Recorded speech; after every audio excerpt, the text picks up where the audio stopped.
సమస్య ఏమంటే అండి, యువత ఇక్కడ చదువుకొని బయట రాష్ట్రాలకు వెళ్ళిపోతుంది. సో అలా చూసుకుంటే ఇక్కడ యువత మిగలదు అని ప్రజల అభిప్రాయం.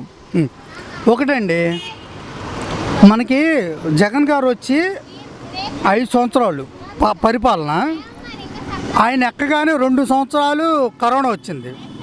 ఇంకేం చేస్తాడండి ఆయన? ఇంక పథకాలు ఇస్తానే ఉన్నాడు. నీకు రూపాయి లేకుండా కరోనా టైంలో కూడా నీకు రూపాయి తక్కువ ఇంట్లో ఏమైతే హామీలు ఇచ్చాడో నవరత్నాలు చేస్తూనే ఉన్నాడు. ఇంకేంటండి, ఇంక టైం ఎక్కడుంది? ఎంత డబ్బులు ఎక్కడ ఉంది?